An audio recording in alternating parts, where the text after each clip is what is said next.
Mungkin ada orang yang tidak mampu melunaskannya, sehingga dia harus merasa susah untuk menunaikannya.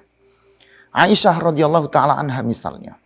Aisyah ini sosok yang cukup luar biasa mengabdi kepada Rasulullah. Aisyah sebagai sosok wanita yang selalu menghargai perjuangannya Rasulullah. Maka suatu hari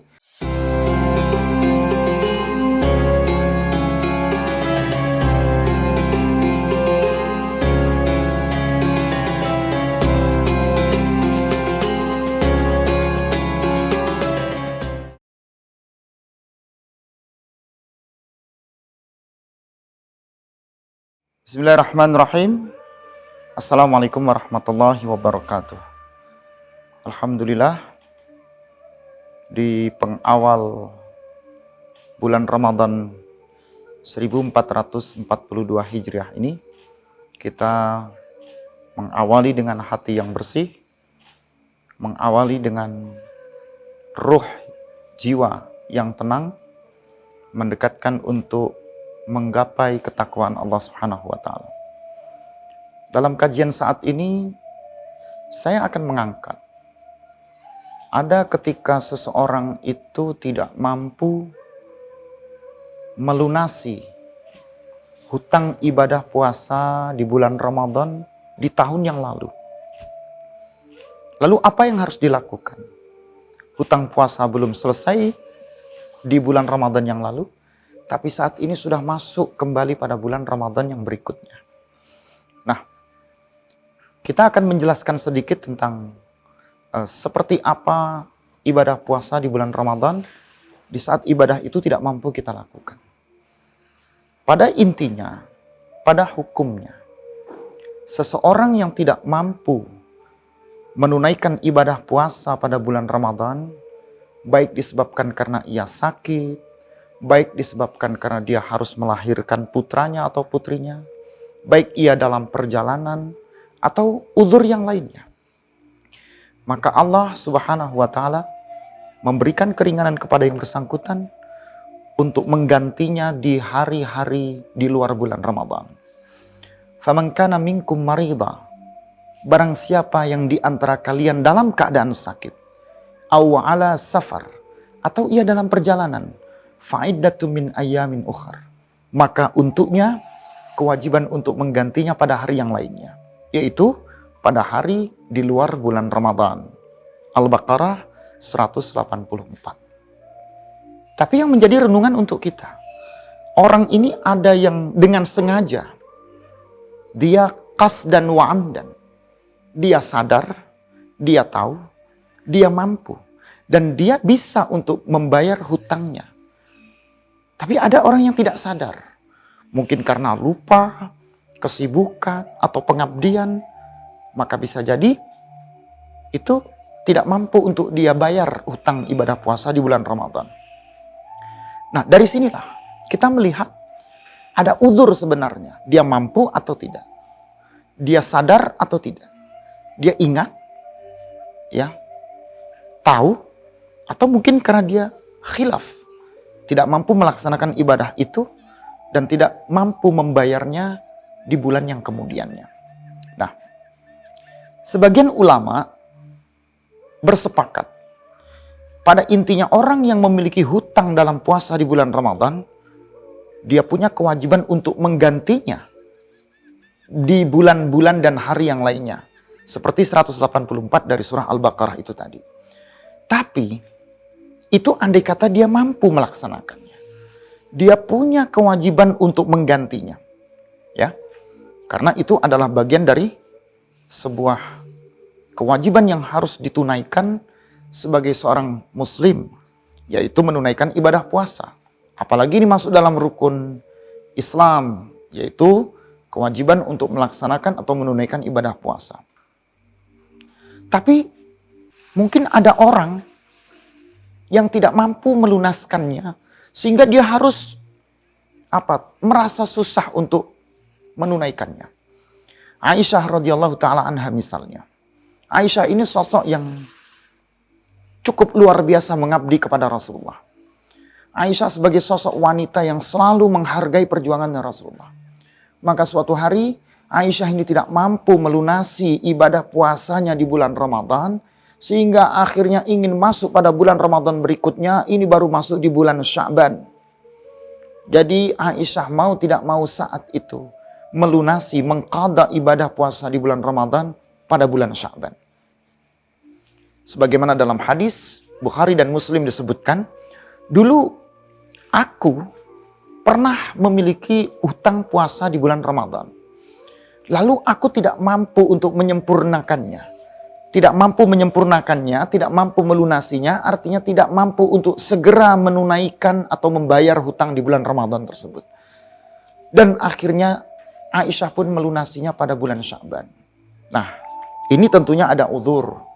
Sebagai sosok yang selalu mengabdi kepada Rasulullah, Aisyah melayani suaminya, menghormati, menghargai perjuangan suaminya. Maka Aisyah tidak ingin gara-gara ia menunaikan ibadah puasa dengan mengqadha atau membayar hutang yang pernah dia tinggalkan saat ibadah puasa di bulan Ramadan, kewajiban sebagai seorang istri, sebagai sosok yang mengabdi kepada Rasulullah, maka penunaian itu diakhirkan. Nah, sekarang bagaimana ketika seseorang ini belum mampu menyempurnakannya, tapi sudah masuk pada bulan Ramadan berikutnya? Contoh Ramadan tahun lalu kita nggak mampu menunaikan ibadah puasa tersebut. Masih ada hutangnya. Tahu-tahu sekarang sudah masuk bulan Ramadan berikutnya. Yang pertama, boleh kita menunda. Tapi ada uzur. Uzur itu mungkin disebabkan karena kita lalai atau lupa. Maklum, ada orang tua yang sudah usia 70 tahun, 80 tahun. Atau orang-orang yang dihilangkan akalnya, dihilangkan ingatannya. Ini uzur karena kelupaan. Ya. Ada orang yang disebabkan karena sakit, karena hamil. Entah karena apa, setiap Ramadan kok hamil, setiap Ramadan kok melahirkan. Maka ini mengkondisikan diperbolehkannya mengqadha sampai pada bulan Ramadan, tetapi dia punya kewajiban tetap untuk harus membayarnya karena dia menunda dalam posisi dia memiliki kemampuan untuk membayarnya. Syekh bin Baz misalnya menyebutkan orang yang sakit dan mungkin sakitnya lebih dari setahun, 2-3 tahun atau sakit yang menahun, maka di saat masuk pada bulan Ramadan berikutnya dia tidak mampu mengqadhanya, maka mau tidak mau dia bisa melakukannya pada bulan-bulan berikutnya. Artinya apa? Dia tidak punya kewajiban untuk membayar kafarah. Dan jika dia ingin mengqadhanya atau mengakhirkan qadhanya, disebabkan karena sakitnya, tapi hingga datang bulan Ramadan berikutnya ia belum punya kemampuan, maka tidak ada kafarah untuknya. Tapi kalau dia punya kemampuan, maka ini berbeda. Tapi kalau mengqadha ini karena meremehkan, maka kata Syekh bin Baz, ia wajib mengqadha dan membayarnya karena dia adalah orang yang mampu membayarnya. Yang kedua, ada yang mengqadha ini disebabkan dengan unsur sengaja. Dia meremehkan, dia melalaikan, tapi sebenarnya dia tahu. Dia ingat, tetapi dia tidak ingin tahu. Dia tidak mau tahu terhadap apa yang sebenarnya telah dia lakukan. Entah karena sakit, atau perjalanan, atau udzur-udzur yang lainnya. Nah, dalam hal ini, hukum qadha dalam ibadah puasanya tidak hilang. Dia tetap memiliki hutang, dia tetap wajib menunaikan qadhanya, dan kewajiban itu meskipun sekalipun sudah melewati Ramadan, maka ia tetap punya kewajiban untuk membayarnya. Sebagian besar ulama mensepakati ini.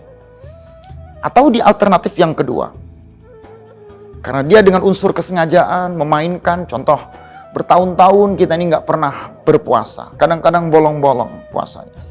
Tiba-tiba dia ingat, kalau saya akan membayar hutang puasa saya, seperti apa saya membayarnya? Karena ini bertahun-tahun. Maka Allah memberikan solusi untuknya dengan bertaubat.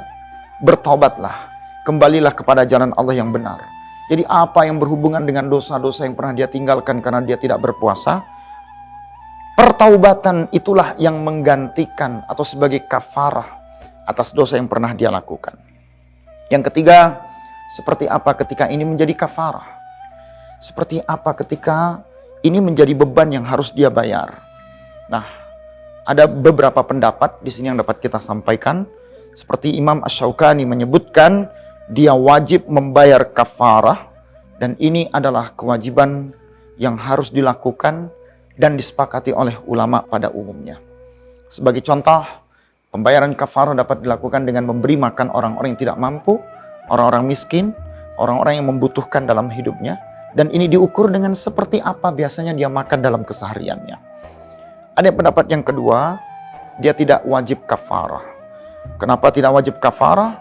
Seperti yang dinukil dalam Abu Hanifah, faham madhab Hanafi, seperti An-Nakhai, juga seperti beberapa ulama sebagian dari Hanafi, dia menyebutkan yang barang siapa yang sakit atau berada dalam perjalanan, maka wajiblah baginya berpuasa sebagaimana kewajiban yang harus ia lakukan dari hal-hal yang ia tinggalkan. Dari sinilah tidak ada unsur meremehkan, melalaikan dari ibadah yang telah menjadi kewajiban. Kalau kita tidak mampu melakukannya, maka pilihan Allah pun ada yang meringankannya. Tapi kalau kita mampu, tentunya mensegerakan jauh lebih baik daripada mengakhirkan. Kemuliaan itu ada pada ketika pekerjaan ini kita segerakan, dan ketidakmuliaan, kehinaan ketika ibadah itu selalu kita akhir-akhirkan. Semoga bermanfaat, semoga ibadah ini mendatangkan keberkahan. Wassalamualaikum warahmatullahi wabarakatuh.